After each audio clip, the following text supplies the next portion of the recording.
qu'est-ce que cela pourrait être? Si cette question vous semble un peu futile, voire carrément bête, j'espère ne pas vous choquer en vous disant qu'elle a déjà été posée un nombre incalculable de fois dans un tas de contextes très variés. Des entretiens d'embauche aux séances chez le psy, et même pour évaluer l'état mental de certains criminels. Bref, des situations qu'on ne peut pas prendre à la légère. D'ailleurs, je ne vais pas faire durer le suspense. La réponse que vous y avez apportée ne déterminera en réalité pas grand-chose sur vous. Cette question appartenant au test de Rorschach n'est pas très pertinente, tout comme le test en lui-même d'ailleurs, qui a largement été critiqué pour son manque de rigueur. Mais alors, pourquoi est-ce que je vous en parle? Eh bien parce que je crois que ce test, malgré ses failles, révèle quand même quelque chose de fondamental sur notre nature. Mais plutôt que de vous dire directement de quoi il s'agit, laissez-moi vous le montrer. Observez bien et dites-moi, est-ce qu'hormis leur couleur, vous voyez le principal point commun entre ces deux formes? Alors c'est pas forcément évident, donc maintenant je vais vous le dire. En fait, c'est leur ambiguïté. C'est-à-dire que pour certains, cette forme tournera dans le sens horaire et pour d'autres, anti-horaire. Quant au cube, il peut très bien être perçu d'en haut ou d'en bas, parce qu'au fond, ce n'est que des lignes. Ce train ne se déplace ni dans un sens ni dans l'autre, tout comme cette danseuse où c'est encore une fois le même principe. Vous commencez à comprendre, en fait, on ne peut pas s'empêcher d'interpréter et donner du sens à tout ce que l'on voit. Et pour aller plus loin, on pourrait même dire que ce visage que vous avez vu, ce n'était qu'une illusion, une pareidolie, un assemblage de formes qui donne l'impression d'un visage, exactement comme les taches d'encre du test de Rorschach que votre cerveau interprète automatiquement. Un peu comme si vous n'arriviez pas à voir les choses indépendamment de votre interprétation, comme si un filtre venait se déposer sur votre regard. Alors certes, en nous concentrant, nous pouvons changer de perspective, mais impossible d'enlever complètement ce filtre. Autrement dit, on peut réussir à la faire changer de direction, mais on verra toujours la danseuse, et non une forme abstraite. Enfin, ça, c'est pas le cas de tout le monde. Certaines rares personnes ont effectivement perdu cette faculté de voir les choses, ou plutôt de les interpréter. Par exemple, le Dr P, un brillant professeur de musique, qui, bien qu'ayant une vision normale, est progressivement devenu incapable de reconnaître les visages et les objets. Il pouvait décrire des formes et des détails, mais il ne parvenait plus à les identifier dans leur ensemble. Cette condition assez étrange finit par affecter toute sa perception du monde, au point qu'il lui est même arrivé de confondre son pied avec sa chaussure ou encore la tête de sa femme avec son chapeau.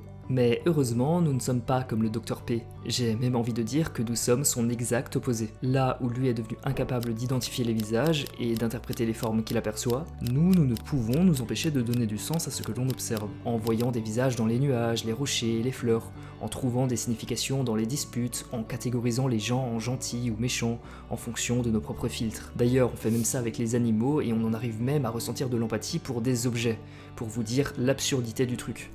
Et plus qu'interpréter les choses, nous créons du lien entre elles. Le pire, c'est que nous créons même des liens entre des choses qui n'ont aucun rapport. Prenez les superstitions par exemple. Le chat noir, le miroir cassé, ou passer sous une échelle. D'après les behavioristes, elles découleraient toutes de simples coïncidences, de notre tendance à surinterpréter les choses tout en imaginant des liens de causalité qui n'existent même pas. Le premier à démontrer ça, c'est Skinner, qui en 1948 va prendre 8 pigeons et les placer dans différentes cages, tout équipées d'un dispositif automatique de distribution de nourriture. À intervalles réguliers, la nourriture tombait sans tenir compte de ce que les pigeons faisaient, et pourtant quelque chose de curieux s'est produit. Au bout de quelque temps, certains pigeons ont commencé à répéter des comportements spécifiques, battre des ailes frénétiquement, tourner sur eux-mêmes, ou encore picorer le sol pendant de longues périodes.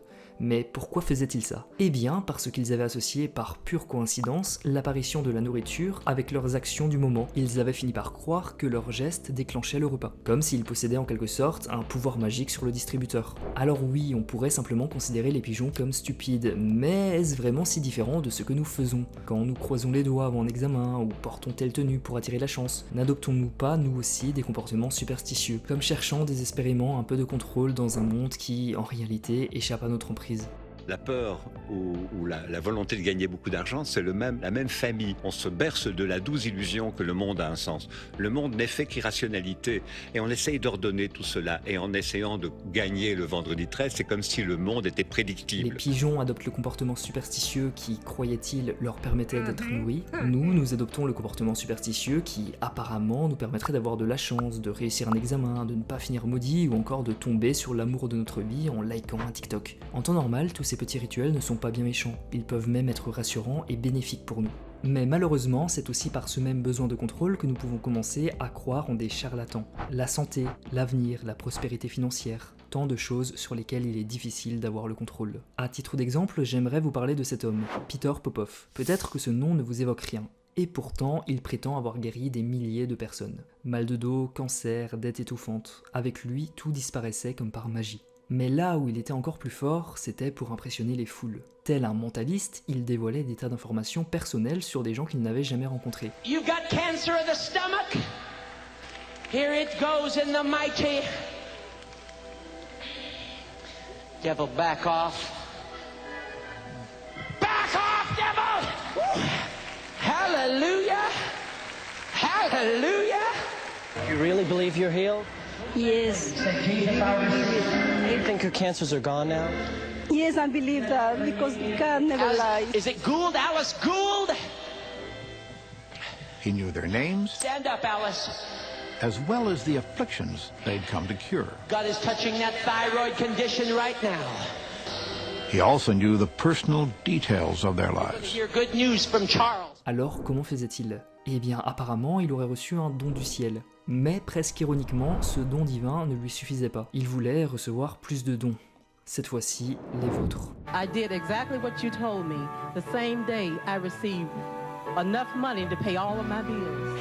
Just follow Reverend Peter Popoff's step-by-step instructions. Pray over all of your bills, credit cards, bank accounts, all of your debt. Release your faith and expect your miracle. Évidemment, cette marchandisation des miracles déplut à certains sceptiques, qui finirent par découvrir son secret.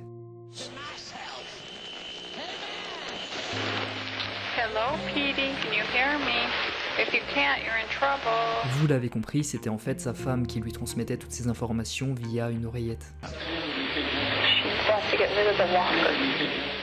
You want to get rid of this walker, sister? She lives at 1627 10th Street. 1627 10th Street? Is that right? That's right. She has arthritis all over. Burning this arthritis! Et là, tout le monde finit par comprendre qu'avec lui, c'était non pas vos problèmes, mais bien votre argent qui disparaissait. Alors, peut-être que depuis votre canapé, tout cela vous semble absurde. Et c'est compréhensible. En temps normal, nous avons tous une sorte de filtre mental qui nous garde sceptiques et méfiants face aux promesses trop belles pour être vraies. Sauf qu'ici, c'est différent. Non seulement il a triché grâce à son oreillette, mais il a aussi exploité les croyances déjà présentes chez sa cible pour renforcer l'illusion de ses prétendus pouvoirs. Et il ne faut également pas oublier le contexte dans lequel se trouvaient les personnes qu'il a escroquées, la plupart en situation de forte détresse. On le sait, quand les choses vont mal, on fait tout pour trouver des solutions, même irrationnelles, tout ça pour reprendre un semblant de contrôle sur notre vie. Ces solutions, on pourrait les ranger parmi ce qu'on appelle les stratégies de coping, autrement dit, toutes les réactions et comportements que nous utilisons pour gérer l'anxiété, la douleur ou des situations qui nous dépassent.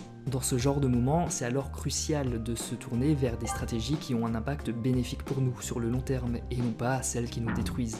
Mais on en reparlera sans doute plus en détail dans les prochaines vidéos. En attendant, merci d'avoir regardé jusque-là. Je sais, beaucoup de sujets ont été abordés et évidemment que certains mériteraient des vidéos bien plus longues. C'est d'ailleurs ce vers quoi je compte progressivement me diriger. Donc vraiment, s'il y a des thèmes que vous aimeriez approfondir, n'hésitez pas à les proposer en commentaire, je fais mon maximum pour tous les lire. Et d'ailleurs, on vient de franchir la barre des 10 000 premiers abonnés, c'est vraiment beaucoup, donc encore une fois, merci. Et si vous ne l'êtes pas encore, n'hésitez pas, apparemment ça rend riche et ça porte chance. Bon, sur ce, à très bientôt.